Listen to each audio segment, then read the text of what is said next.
Welcome to Parent University. This is a recording of the live Parent University session that took place on Tuesday, March 26, 2024. So let's jump right into introductions, and I'll kick it off to our guests. Hello, my name's Malik Williams. I am the high school counseling specialist with DCPS. Good evening. My name is Dr. Fallon Dotson. I'm the school counseling program manager with DC Public Schools. I'm also joined by my colleague, Liz Weimer-Smith. She's the director of student engagement. Hi, everyone. I'm Liz Weimer-Smith. I'm director of student engagement, so I support school counseling as well as graduation planning and post-secondary planning as well. Excellent. All right, so let's jump right into it.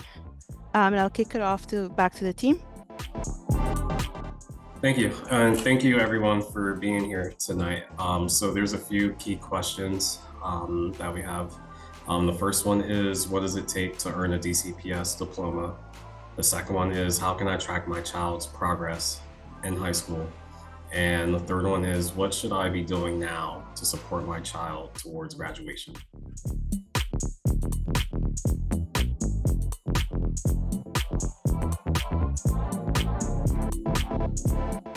So graduation requirements. So in high school, students earn credits. Credits are earned when students receive a passing grade in a course, which is A, B, C, D, or P. If a student earns a non-passing grade, which would be an AUD, an I, or an F, then they will not earn credit in that course. Attendance is huge. Attendance is probably the biggest thing. Students who have more than 30 unexcused absences in a course will receive a failing grade and not earn credit. I know 30 unexcused absences seems like a lot, but absences will add up very quickly.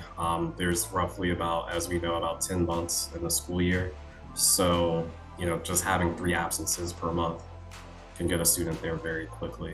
So it's very important to submit a note whenever a student misses school. In graduation progress, students should earn at least 6 credits every year to stay on track for graduation.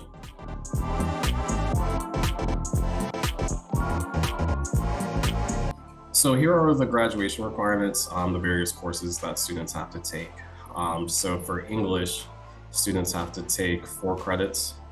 For math, they have to take 4 credits as well, and that has to include Algebra 1, Geometry, and Algebra 2. For science, it has to include 3 lab sciences as well as biology. They need to acquire 4 credits for science. Social studies, they have to acquire 4 credits as well, and that has to include World History 1 and 2, US History, US Government, as well as DC History. World languages, students need 2 credits for the world languages. For art as well as music, students just need a half a credit for each. Health and physical education, students need 1.5 credits. And for electives, students need 3.5 credits, which would total to 24 credits that students would need to graduate. And for the application schools and the various specialty programs that we offer, they have different or additional requirements, and you would have to check with your school or the specific program for more details on that. Hi, thank you for the information, Malik. Can I ask you a clarifying question? Yes. These are the graduation requirements just for high school students, correct? Correct. Can students begin earning credits in middle school? One more time. Can students begin earning credits in middle school? So for example, if we have a student who's taking Algebra 1 now in 8th grade, does that count towards their graduation credits? Yes. Okay, thank you. You're welcome. So students also have to complete community service. So students graduating in 2025 will need to complete at least 75 hours of community service. Students graduating in 2026 and after, they will need to complete at least 100 hours. So students should try to complete hours of community service each year. you don't want your student to put it off until senior year, because as we know, senior year is the busiest year. So students can start earning their community service after completing 8th grade, meaning in the summer, students can begin earning their hours. And all community service opportunities should be reviewed and approved by the school counselor before the student starts the project.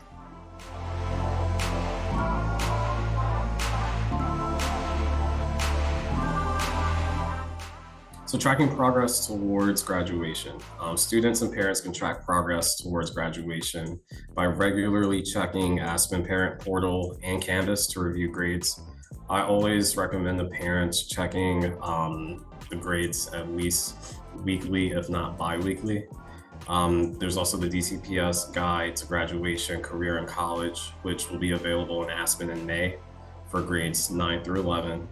And then also students have one-on-one conversations with school counselors in the spring to review students' letter of understanding, which is LOU for short, for grades 9 through 11th. Letter details progress will be sent home for parent signature. And this is when students discuss their progress towards graduation with their counselor.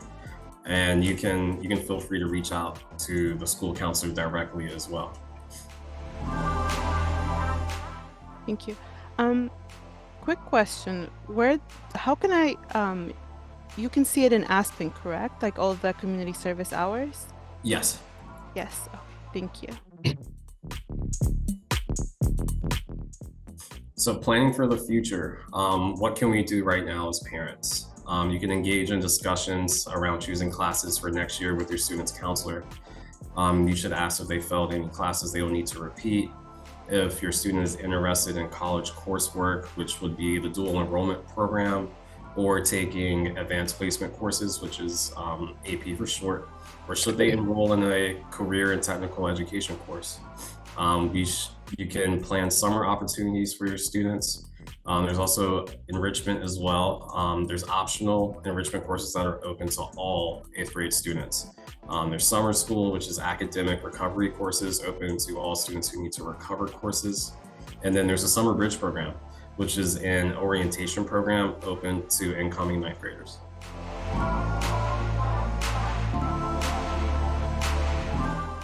So in the year strong, this is huge. So you should continue to have good attendance and submit attendance excuse notes if your child misses any days. You should define academic and personal goals for the remaining weeks, because as we know, if we don't have goals, it's very easy to kind of start to slack towards the end of the school year. You can assess progress on classes and identify areas for improvement with your student. Reflect on achievements and lessons learned throughout the year. Middle school is a huge learning experience for our students, especially the 8th grade. Don't hesitate to ask teachers for assistance and celebrate any accomplishments, even the small ones. Say if your student had a C in a class all year and they made it to a B for the 4th quarter, that's big. It should be celebrated.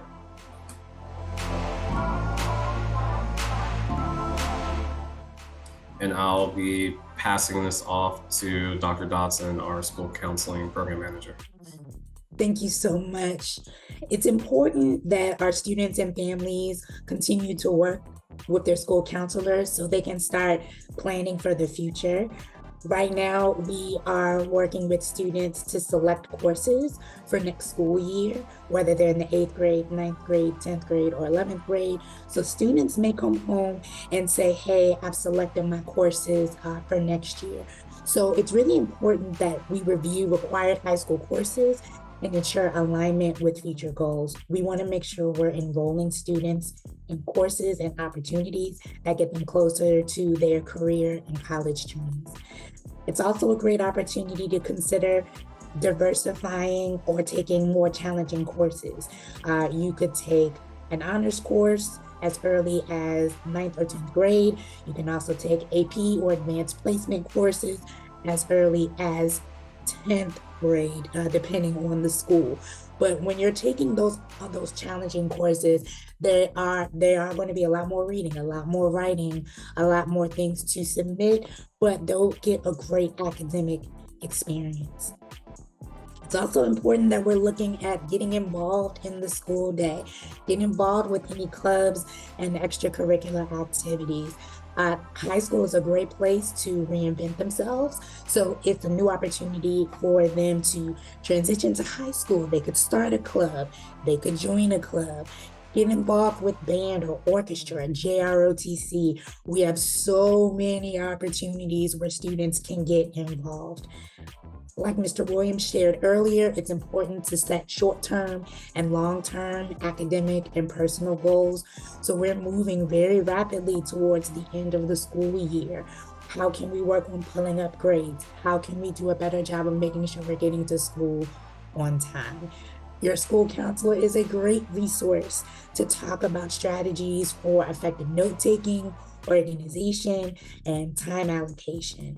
If your school counselor is at your school, they should be running small groups. So there should be a small group, hopefully, on note-taking, organization, and time allocation.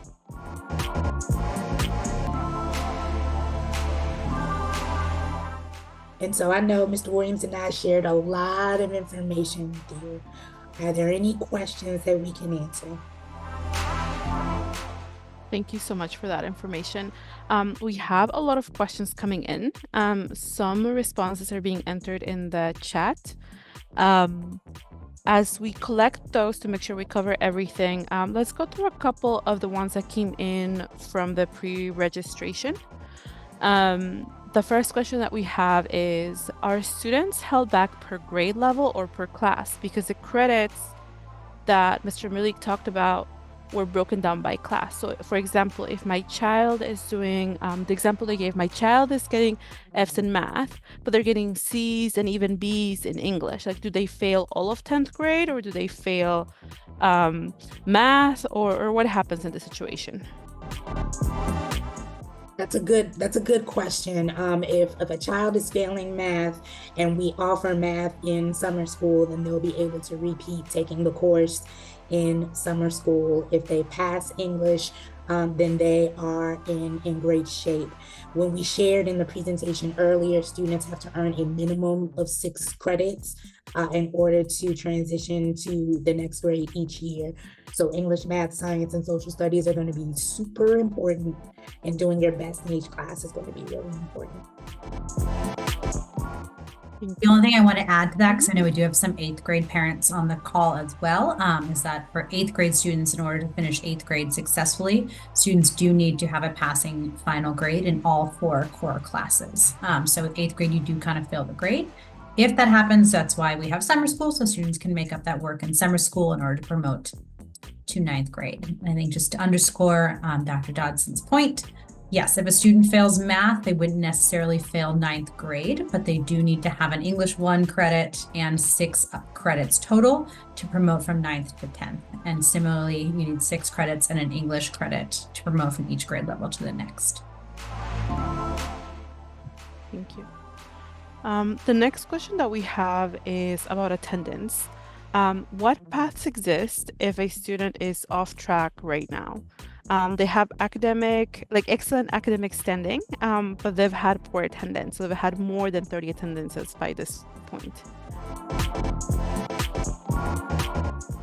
I can take that one as well. Yes, so if a student does have more than 30 absences, they would get an F in the class in which they had more than 30 absences.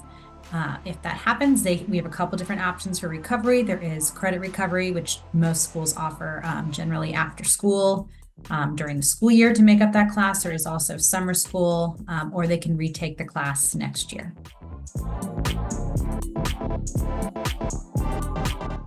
Thank you. The next question that we have from a parent asks, I have an ambitious 10th grader.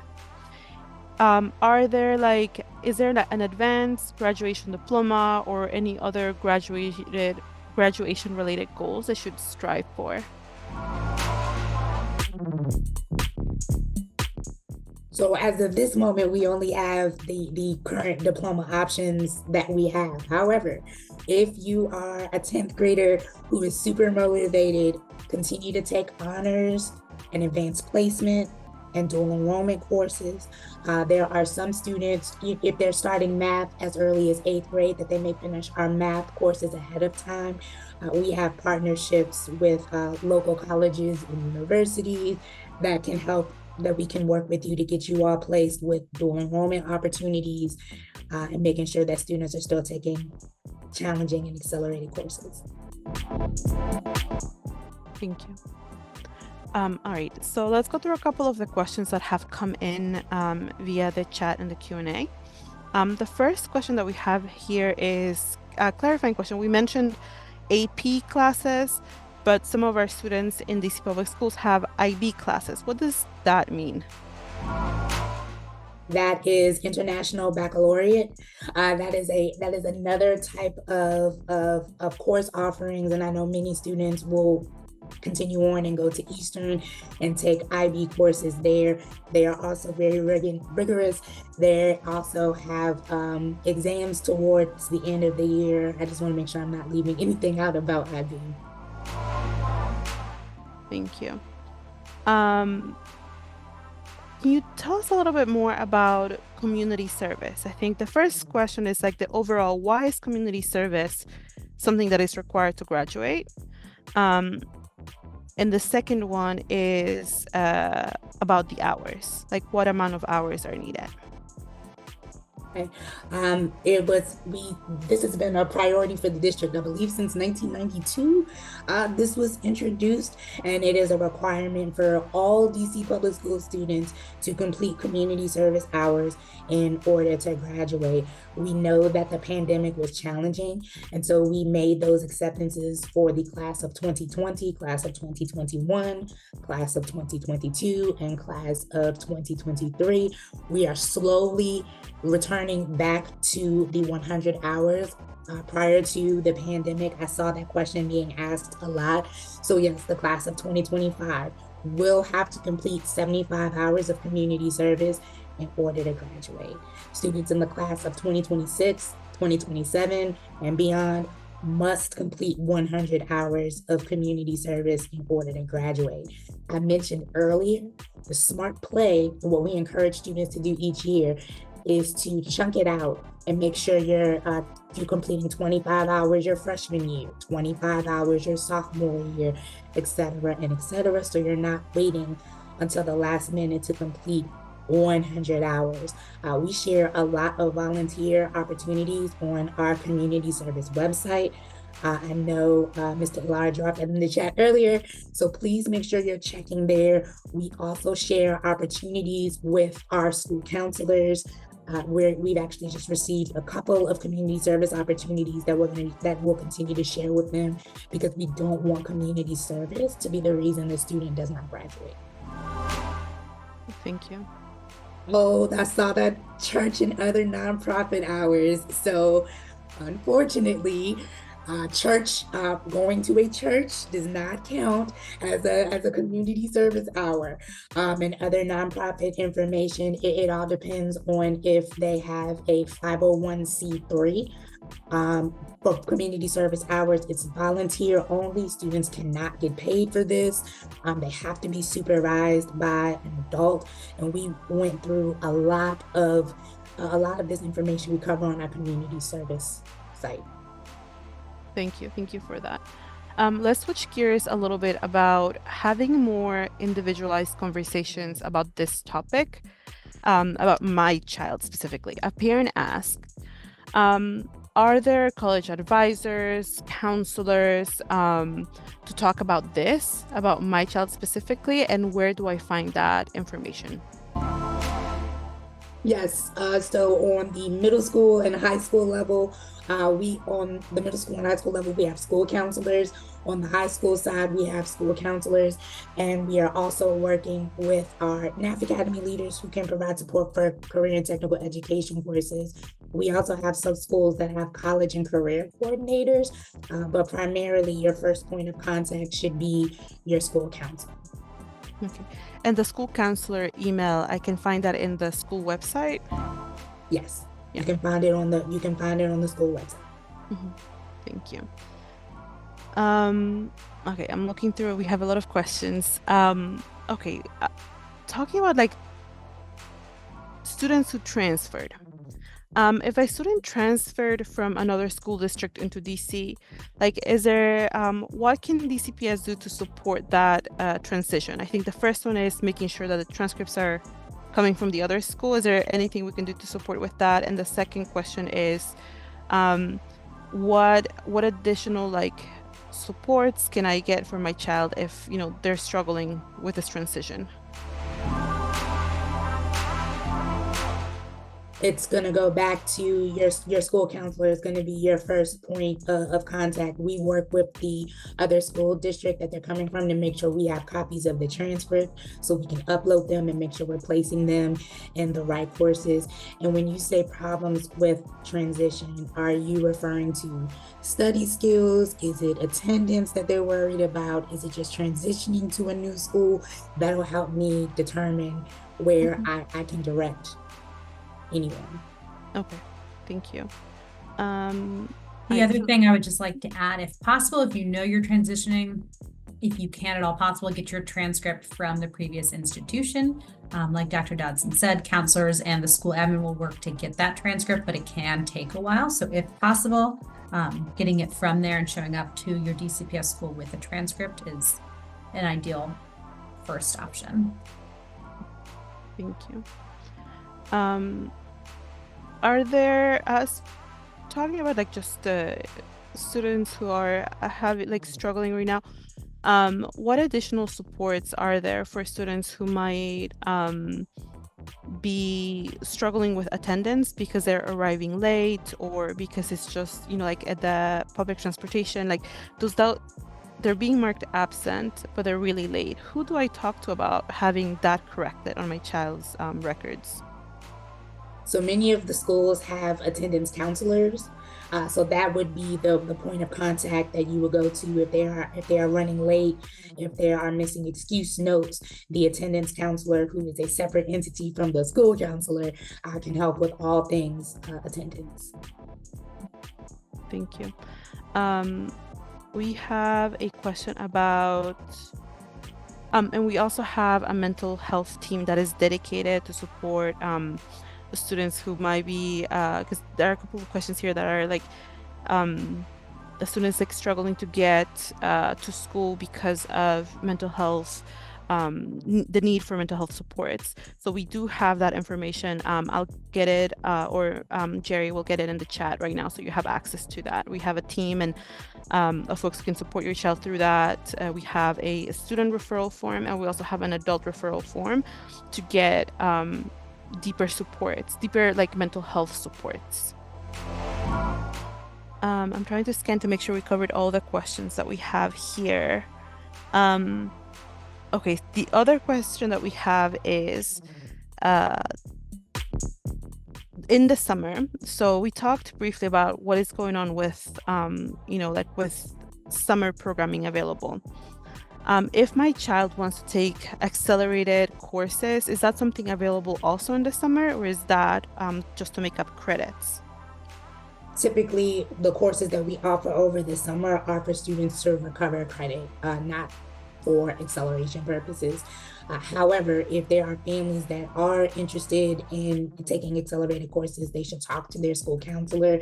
There's a separate form and a completely separate process that we go through with families to talk to them about accelerating and making sure that they're turning in transcripts so we can be included on their transcript from DC Public Schools. Thank you. One more question that we have here is about schedules for next school year. So we talked about, let me go back to this list here. So we talked about the number of credits that are needed to graduate.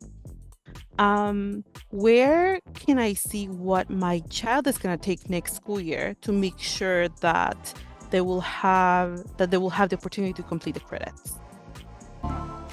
So typically, parents will have the chance to see this information in Aspen on the parent portal side. They'll have the ability to see students' course requests.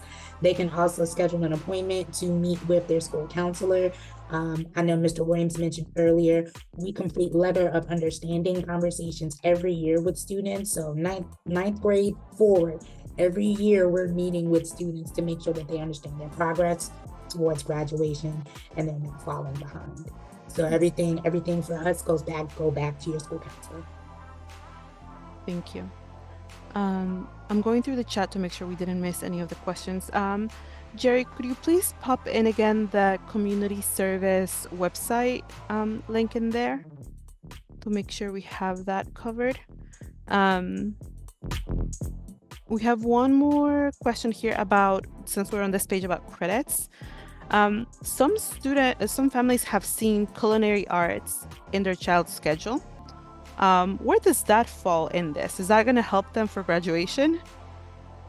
Yes, culinary arts falls under our career and technical education courses, and that will count as electives towards graduation. Thank you. All right, excellent. I'm going through to make sure that we didn't miss any questions. I think we have pretty much covered all of them that have come in the chat. We have some questions about, general question more broadly about families not feeling supported by their child's school. If I am a parent who's not feeling supported and I don't feel my child is being supported by their middle school or by their high school, what's the next step I can take? Like, what do I do in that situation? I definitely hear that concern. I thought I saw that concern.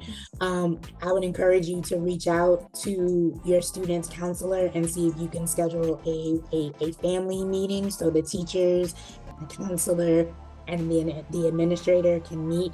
If you're still not feeling supported, feel free to reach out to any one of us on student engagement. We're happy to provide support and assistance if you need to. Thank you. Great. We have a couple more questions coming in.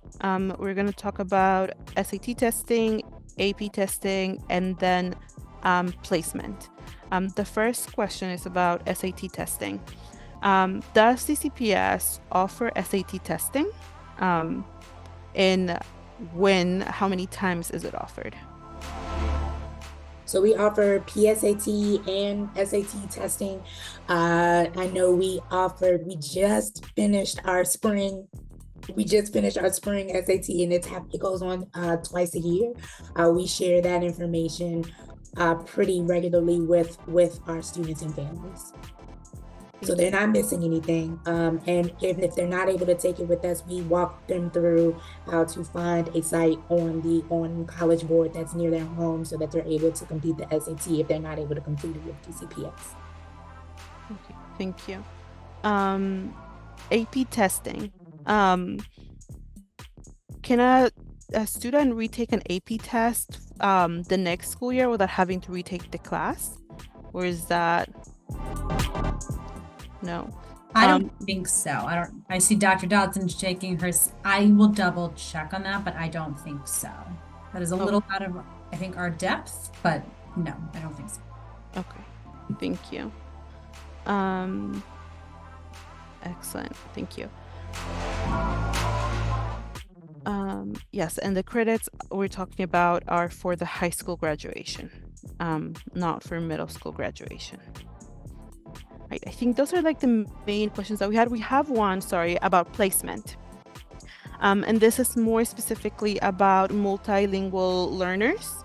There is a multilingual learner who has been placed in 11th grade based on the credits they earned in their home country due to his math and like due to his math, but English can be a little low. Do they have, how long do they have to complete the credits they need to graduate and go to college because that's the path they want to pursue? So multilingual learners have until, I believe, 21 to complete their credits. They do have a longer runway. I think there was also a question in there around could they be held back? The way that DCPS works in most schools is you advance due to credit accumulation. So there's no way to sort of reassign a student a grade. It just depends on how many credits they have. But if you are concerned about language fluency and mastery, definitely talk to your counselor about what the options are for taking classes to better support that progression.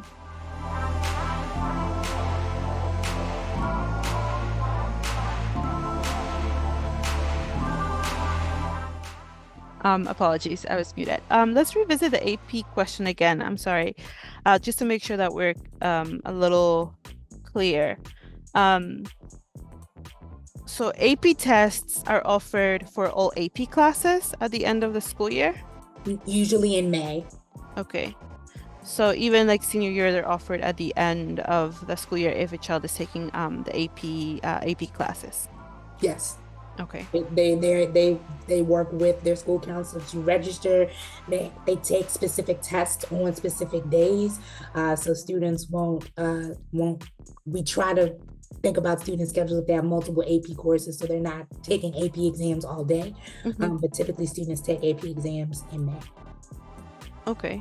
And as far as SAT testing, sorry, because we've been throwing like AP and SAT and IB, so just to get ourselves straight.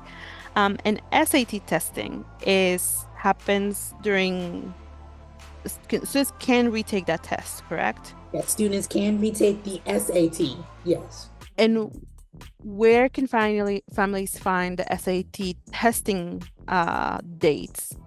They can get that information off of College Board, and if you give me a moment, I can drop it in the chat. Okay. All right, thank you. And I know that there's someone who just asked a question. She says that her son took the SAT, so how will she know if he passes? They typically get score reports in a few weeks. So your student should get an email that says, "Hey, this was your score from the SAT. Here's where you scored in this section. Here are areas of improvement." We recommend that if students want to strengthen their SAT scores, they can utilize Kaplan. They have a lot of free resources. And Khan Academy is another great resource that we tend to share with families.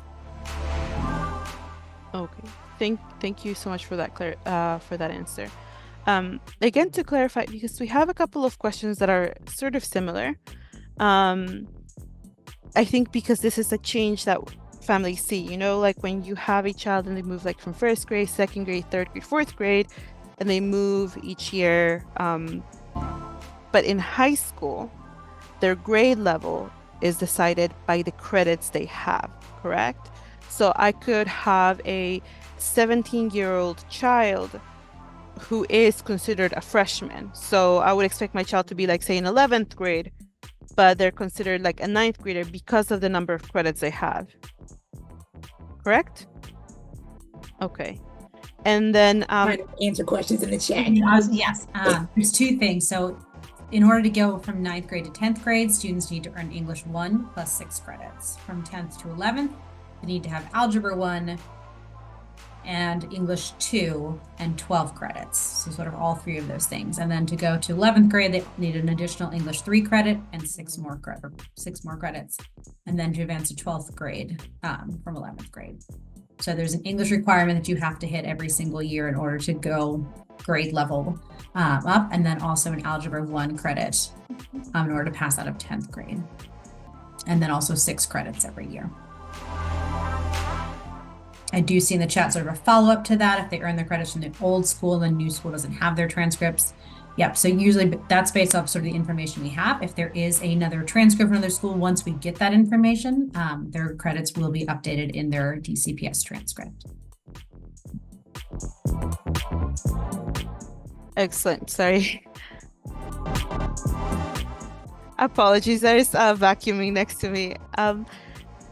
The next question that we have, I guess like follow up also to that. So like we mentioned with students who are multilingual learners, that would also, like if they have the credits in the transcript, they can't be like held back. Does that also apply to students who have IEPs or 504s? Actually, the specialized instruction team would have the best answer for that. So the family who asked that question, I'll send you an email that you can reach out, and they'll give you like more specific and detailed information that we can provide you, because that is specialized instruction. Okay, let me do that.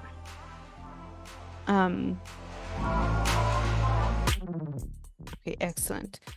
Let me see, make sure that we have covered all questions. Excellent. I'm going to allow participants to unmute, but to make sure that we are orderly and get to folks, first, if you have asked a question in the chat, please hold your question to make sure that other folks have the opportunity to ask questions. And then the second part is, if you want to ask a question, do the little raise hand, it's not an emoji, like raise hand sign on Zoom, please. I'm gonna go ahead and do that. All right, so if you were unable to type in the chat or in the Q&A, you have now the ability to unmute yourself to ask questions. So I'll give you guys a minute to think your question, to do the little raise hand, and to unmute yourself.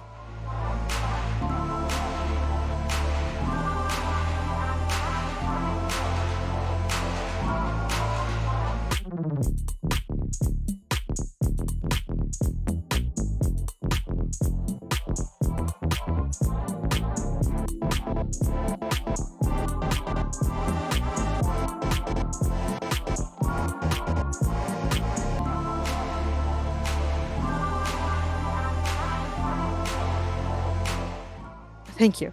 I was talking with my mic off. Excellent. So we have a couple of folks. Again, just for the sake of time, because we have about 10 to 13 minutes to ask questions, we're going to do one quick question, get the answer, next person, okay? And if you have like more detailed, you want to go a little deeper, send me a private message with your how I can get a hold of you, whether it's an email or a phone number. Okay, so let's kick off with Jean iPhone. Hello, good evening, everybody. First of all, thank you guys so much. This is so helpful. My daughter's going to the 9th grade, and I did the lottery. Okay. So I'm just trying to make sure that regardless of which school I pick, these resources are available. If it's charter, we did an international school, do all of these resources that you guys are giving us, do they apply to all of these schools, or do they all have different rules? I am so confused, but I am grateful for you guys. Trust me, I'm so grateful. We appreciate the question. We cannot answer what resources that charter schools have, because we can only speak on behalf of our agency, DC Public Schools. We can answer everything that we can do for DCPS. Yes, these will go at any DC Public Schools. Unfortunately, charter schools operate differently, and so do private schools. So their resources may look different from ours. Again, thank you. I'm grateful. Thank you guys so much. Thank you. Thank you. Thank you. All right, next question. I'm so sorry if I mispronounce your names. Danielle? Yes, how you doing? It's Cheatham. Oh, Cheatham. Yes, so my question is for my 10th grader. I noticed that she's been struggling for some time. She's been barely like gliding by. I've been in constant communication, at least I've tried on my end, with the teachers, the counselors, and everything, asking them to please, whenever she is dropping or, some kind of inconsistency, to let me know so that we can work on things to keep her where she needs to get. But I haven't seen much of any progression as far as her grades go. And I'm very worried that I just literally told her tonight before I joined the Zoom that, like, if you can't get these grades up, then you're going to fail. Yeah. She does have issues with, like, depression and everything. The previous school that she was in, they had, like, a really good program that was helping her with that. But it was an incident where I had to remove her from that school. So now she's at Dunbar. Okay. So we do, as we shared before, we do have a very robust school mental health team, and school counselors work with our social workers and school psychologists to make sure that students are getting the support that they need. I would be happy to, if you need to send me an email in regards to your student or what things have been done, my recommendation would be to see if you can schedule a family meeting so you're able to meet with their teachers and you're able to come up with a success plan and start talking about summer school and planning for next year. That would be my recommendation. Try to get a meeting on the books as quickly as possible. And I would also just say you can check her progress. You should be able to check it in Aspen. And if you're able to, I don't know if parents have their own login to Canvas, but if you can let her use her login, you should be able to see sort of required assignments and stuff that are outstanding. Thank you. Families, we've been talking about Aspen as a place to go check information. If you do not have access to your Aspen parent portal, this school registrar can help you set that up, and I'll put a link to resources to help you with that in the chat in a moment. While I do that, let's move to Marcia Davis. Yes, hi. Yes, to echo everyone's gratitude, thank you so much for holding this. This is very helpful. I'm curious first, where in Aspen can we find our child's community service? I'm on Aspen. I haven't been able to find it. So if you look on your student's transcript, towards the bottom of the form, you'll see community service hours and how many that they've done. Okay, so in that case, it's listing none, but I know for certain he has, he's in 10th grade. He's gotten a chunk from last year. He's doing it now. So I guess I need to square that up with the counselor. Yes, please follow up with the school counselor. And when we get information and put it in the system, it takes 24 hours for it to pop up. So that'll be the only reason for the delay. But typically school counselors, and we also help on the central office side. We try to put in community service hours as quickly as possible because we know families are looking for that information. Okay. And thank you. And one more thing, so in planning for next year's courses, is there a way to see all of the course offerings before we, go about selecting, or is that, is there a website you can go on to see, or is that just individually with the counselors? We have to look at that. There is a way. That's a great question. You can see all of the possible courses on these on the school. It'll be in Aspen, and your school counselor will be able to show you how you can access all of the courses. I would always tell you to schedule an appointment and just meet with the school counselor as well when it's time to start planning for courses. They know all of the information, and they can work with you and your student to make an informed decision. Okay, thank you so much. You're welcome. Thank you. Next, I'm going to move it to iPhone. The one that says iPhone with the raised hand. That could be me. How you doing? That's you. That's you. You're good. Yes. Good afternoon, everyone.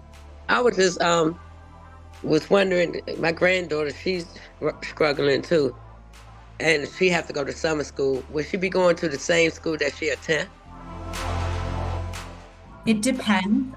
So not every school has a summer school site. So I think, and I'm not sure if it's even finalized yet for this summer. I'll check in just a second.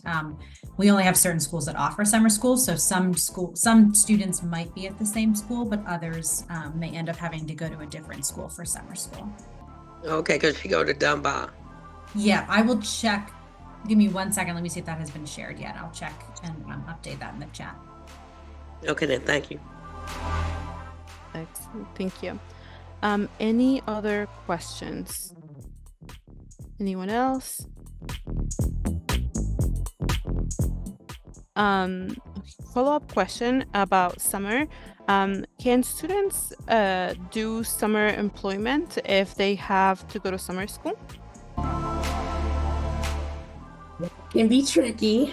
That's tricky. If they have, I know summer school is typically half day. So if they can do a half day of summer school and then maybe work in the afternoon, that is a possibility. Students could also work on the weekends. But if they need to be in summer school, they really should hopefully prioritize summer school first and maybe work on the weekends. Thank you for that answer. And Jerry just placed in the chat more information about summer. So you can find that there. We have, again, like Marcy Davis, go ahead. Hi, yes, one more thing. For the dual enrollment courses, my son took one last fall and it has not showed up on his report card with the rest of his grades. How is that handled? Do you remember the course that he took? Yes, it was with Bard College. It was a psychology course. That's interesting. And where is your student at Bard? He's at he's at Jackson Reed, but he did a dual enrollment course with Bard College in New York. Did they? Do you remember his final grade? And did they send you a final transcript of said grade? He got a B from Bard. So, I mean, from my understanding, and correct me if I'm wrong, it's weighted. So dual enrollment and AP courses are show up on the DCPS transcript like a grade above. Is that correct? Yes, weighted dual enrollment and AP courses should show up. It should list the Bard College as the course, even though he took it as a DCPS student and he earned the final grade that he earned. I would encourage you to check back in with his school counselor and see why that grade isn't showing up, because it should be on the final transcript. Okay, thank you. Thank you. Next we have Sabrina W.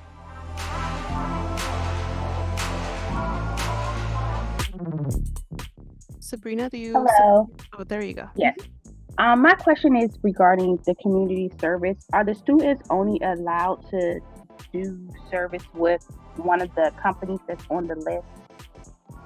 No, and I was getting ready to reply to that answer. Those are companies and agencies that have reached out to us that asked us to promote them so they could be a preferred community service vendor with DCPS. Students can earn community service hours with any 501c3 organization as long as they are under adult supervision and they're not receiving payment for any of their service activities. They can earn community service hours. They must have a 501c3. If they don't have a 501c3, we cannot accept any of the community service hours. So we just give our students lots of ideas on where they can go in DC and Maryland and Northern Virginia, so it makes it easier for them to find opportunities. Okay. And is that the only restriction? It just has to be a 503C? So if you look on our community service page, it does a really great job of outlining what it is. It's got to be a 501c3 organization, must be under adult supervision. They can't work with a parent or guardian when they're doing community service hours. And typically the buckets of community service hours, they fall in one of three categories. They're either direct service, indirect service, or an advocacy project. And Ms. Caldwell, if you're looking for the list of community service sites, just hop on the DCPS page. You'll see all of our community service sites there. Start wrapping up. So we talked about a lot of things in this conversation today. So I just was wondering for our presenters, if families could walk away from this conversation and do just one thing, what would you recommend that action to be? Schedule an appointment to meet with your school counselor. They can help you with course selections, summer school registration, finding summer employment, answering community service questions, applying for college, applying for dual enrollment courses. Any question that you have about your students' academic options, see your school counselor. We hope this Parent University session helped answer your questions. All resources mentioned in this video are linked in the description box, including the survey where you can submit your feedback, questions, or suggestions for this and future Parent University sessions.